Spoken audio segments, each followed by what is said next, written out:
Dear student, तो देखिए exercise 7.2 का क्वेश्चन नंबर 14 हमें समाकलन करना है 1/x इंटू लॉग एक्स पर घाते यम। ओके स्टूडेंट, देखो मैंने क्या बताया आपको, उस पद को टी मानना है जिसका अवकलन दिया रहे।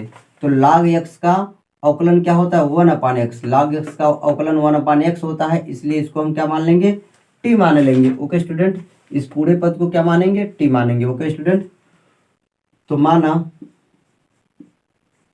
log x equal to T.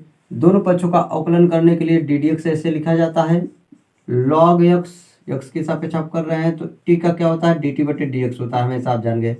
log x का जब अवकलन कर देंगे तो 1/x हो जाएगा, और तब डी डी एक्स तो गायब, अवकलन करने के बाद डी डी एक्स इधर से गायब हो जाता है। log x का अवकलन 1/x और डी एक्स इधर तीरे गुणा हो जाता है, डी एक्स इधर आ गया और बराबर डी टी। ओके स्टूडेंट, तो इसका मतलब 1/x और D x, 1/x D x जगह क्या लिखेंगे, डी टी लिखेंगे, और log x को क्या लिखेंगे, टी लिखेंगे।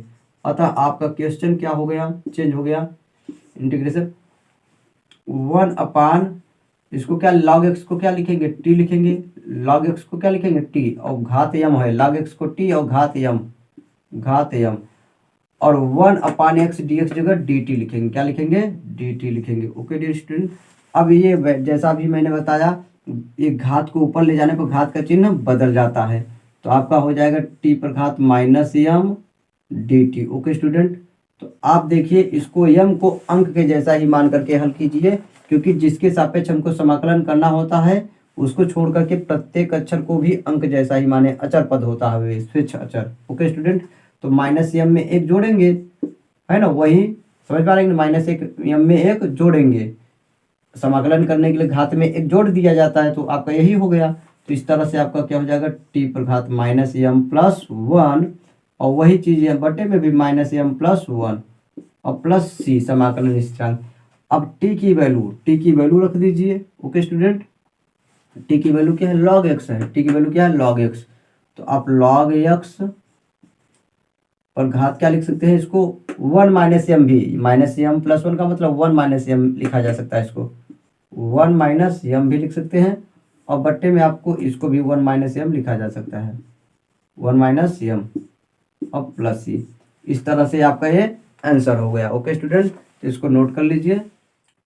ओके डियर स्टूडेंट, तो देखिए क्वेश्चन नंबर 15 हमको समाकलन करना है x बट्टे 9 - 4x²। ओके स्टूडेंट, तो x² का अवकलन क्या होता है, x होता है, x² का अवकलन क्या होता है 2x होता है, तो उसमें x आ रहा है तो इसको हमको t मानना पड़ेगा। ओके स्टूडेंट, तो हम इस पद को क्या मान लेंगे, t मान लेंगे। माना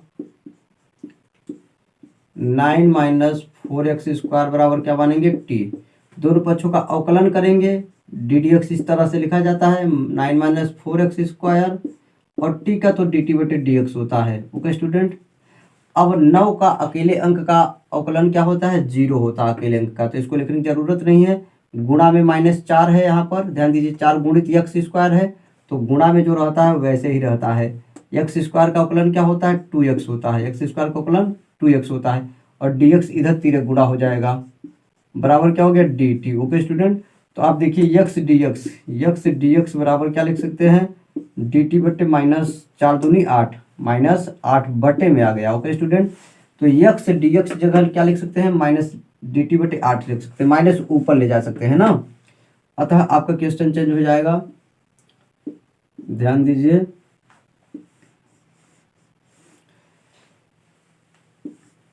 dx जगह क्या लिखेंगे, x dx जगह क्या लिखेंगे, dt बटे 8 माइनस, तो माइनस को बाहर कर दीजिए, आपका क्या हो जाएगा, x डी 1/, इसको क्या माने हैं 9 - 4x² को क्या माने, t, ये पूरा क्या हो गया, t हो गया। ओके स्टूडेंट, और यहाँ पर क्या लिखेंगे, dt बटे 8, तो ये 1/8 क्या हो जाएगा, बाहर आ जाएगा, -1/8 है ना, बाहर हो गया, और 1/t dt, और 1/t का जो इंटीग्रेशन होता है log t होता है, 1/t का इंटीग्रेशन log t होता है, डायरेक्ट आपको फार्मूला याद होना चाहिए। ओके स्टूडेंट, तो आप नोट कर लीजिए, log t plus c। Okay student, log t का मान रख दीजिए, -1/8 log t का मान रख दीजिए। ओके, t का मान क्या है, 9 minus 4x square, 9 minus 4x square plus C. Okay student, तो ये आपका आंसर हो गया। ओके डियर स्टूडेंट, तो देखिए क्वेश्चन नंबर 16 है आपका e power 2x plus 3। Okay dear student, तो देखिए आपका क्वेश्चन नंबर 16 है, हमको समाकलन करना है e पर घाते 2x प्लस 3 का। ओके स्टूडेंट, तो हम सबसे पहले इसको क्या मान लेंगे, t मान लेंगे। इसका समाकलन करने के लिए हम क्या करेंगे, 2x प्लस 3 को क्या कर लेंगे, t मान लेंगे। ओके स्टूडेंट, माना, इसको t मान लेंगे तो दोनों पक्षों का अवकलन करने के लिए इस तरीके से आप ddx लिखेंगे 2x प्लस 3, और t का तो क्या होता है dt बटे dx होता है। ओके स्टूडेंट, अब ध्यान दीजिए अकेला अंक रहता है प्लस माइनस में तो उसका अवकलन 0 हो जाता है, तो 3 का तो अवकलन 0 हो गया, और 2 गुणा में है तो गुणा में रहता तो अंक वैसे ही रह जाता है, 2 वैसे रह जाएगा। x का अवकलन 1 होता है, x का अवकलन 1 होता है, 2 अंक गुणा में है तो 2 वैसे रह जाएगा। अकेले अंक का अवकलन क्या होता है, प्लस माइनस में होने पर 0, तो क्या हो जाएगा, केवल इधर 2 बचेगा। इसका अवकलन क्या होगा, 2। अवकलन करने के बाद ddx गायब हो जाता है, तो इस dx इधर तिरे गुणा हो जाता है, dx इधर आ गया, उधर क्या बचा, dt बचा। इस तरह से dx बराबर क्या लिख सकते हैं, dt बटे 2 लिख सकते हैं। ओके स्टूडेंट, तो आपका क्वेश्चन जो हो गया चेंज हो गया, अतः इंटीग्रेशन। ओके स्टूडेंट, ई पर घाते टी, ई पर घाते टी, क्योंकि इसको टी माने हैं, 2x प्लस 3 को टी माने हैं, और dx जगह dt बटे 2 लिखेंगे, dt बटे 2 लिखेंगे, और 1 बटे 2 क्या हो जाएगा, यहाँ पर ध्यान दीजिए 1 बटे 2 बाहर हो जाएगा। इंटीग्रेशन आपका क्या हो जाएगा, ई पर घाते टी dt। ओके स्टूडेंट, तो ध्यान दीजिए यहाँ 1 बटे 2 तो ऐसे ही रहेगा, और ई पर घाते टी का अवकलन ई पर घाते टी ही होता है प्लस सी, यही आपका आंसर हो गया। अब 1 बटे 2 ई पर घाते टी की वैल्यू रख दीजिए, टी का मान क्या है 2x प्लस 3 और प्लस सी, आपका ये आंसर हो गया। ओके स्टूडेंट, तो इसको नोट कर लीजिए। ओके डियर स्टूडेंट, तो देखिए एक्सरसाइज 7.2 का क्वेश्चन नंबर 17। ओके स्टूडेंट, हमको समाकलन करना है x बटे ई पर घात x स्क्वायर। तो डियर स्टूडेंट, हमने बताया है उस पद को t मानेंगे जिसका अवकलन दिया रहे। आप जानते हैं x स्क्वायर का अवकलन क्या होता है, 2x होता है, उसमें x है तो हमको क्या करेंगे, x स्क्वायर को t मानेंगे। अब जैसा कि करते आ रहे हैं अभी तक, माना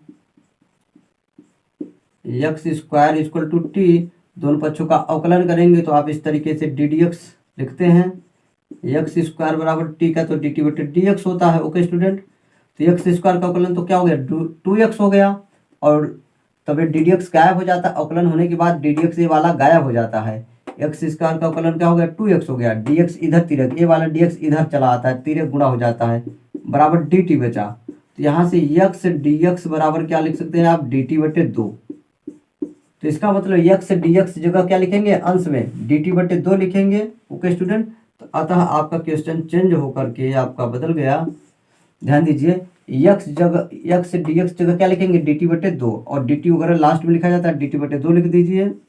और यहाँ पर आप लिखिए, यहाँ तो 1 का मल्टीप्लाई तो होता ही है, तो आप इसलिए क्या लिख सकते हैं, 1 अपान ई पर घात, ई पर घात, ये क्या है, ध्यान देने वाली बात है, एक्स स्क्वायर को क्या माने हो, टी माने हो, एक्स स्क्वायर को क्या माने हो, टी माने हो। ओके स्टूडेंट, समझ पा रहे हैं, तो इस तरीके से आपका ये हो गया। अब इसको ऊपर ले जाएंगे, समझ पा रहे हैं, तो घात का चिन्ह क्या हो जाएगा, बदल जाएगा, और 1 बटे 2 ये क्या हो जाएगा, बाहर आ जाएगा, 1 बटे 2 क्या हो जाएगा, बाहर हो जाएगा। तो 1 बटे 2 इंटीग्रेशन ई पर घाते टी है तो ऊपर जाएगा, तो ई पर घाते क्या हो जाएगा, माइनस टी हो जाएगा dt। ओके स्टूडेंट, तो यहाँ पर ध्यान देने वाली बात है, ई पर घाते माइनस टी का जो क्या होगा, समाकलन कैसे करेंगे, ध्यान दीजिए। जैसे ई पर घाते x का क्या होता है, अवकलन, समाकलन, इंपॉर्टेंट चीज याद रखिए, ई पर घाते x का अवकलन क्या होता है, ई पर घाते x, और प्लस सी तो होता ही है। अगला इंपॉर्टेंट चीज याद रखिए, ई पर घाते ax रहे, यानी x के बगल में किसी भी अंक का मल्टीप्लाई रहे, x के बगल में किसी भी अंक का मल्टीप्लाई रहे तो वो डियर स्टूडेंट कहाँ आ जाता है, बटे में चला जाता है, वो कहाँ चला आता है, बटे में। तो आपका क्या हो जाता है, ई पर घाते ax बटे क्या हो जाएगा, a, और प्लस सी। आप याद रखें x के बगल में किसी भी अंक का मल्टीप्लाई में है तो कहाँ आ जाता है, बटे में आ जाता है। तो वही चीज़ यहाँ पर देखिए -1 का गुणा मान सकते हैं, -1 का गुणा है कि नहीं है, तो 1/2 ई प्रघात का तो वही अवकलन ई प्रघाते वही रहेगा, -t ही रहेगा। समझ पा रहे हैं कि नहीं, ध्यान दीजिए, ई प्रघाते t ही रहेगा। ओके स्टूडेंट, और -1 का यहाँ पर गुणा है, -1 कहाँ चला आएगा जी, बट्टे में चला आएगा -1, तो अब +c। अब -1 में 2 का मल्टीप्लाई, यहाँ गुणा का चिन्ह तो है ये, तो -2 हो गया, क्या हो गया, -2। तो अब -1/2 ई प्रघाते t प्लस c, ये आपका हो गया। अब उसके बाद में -1/2 ई टी पर घात टी की वैल्यू रख दीजिए, x² + c आपका ये आंसर हो गया। ओके स्टूडेंट, तो इसको नोट कर लीजिए।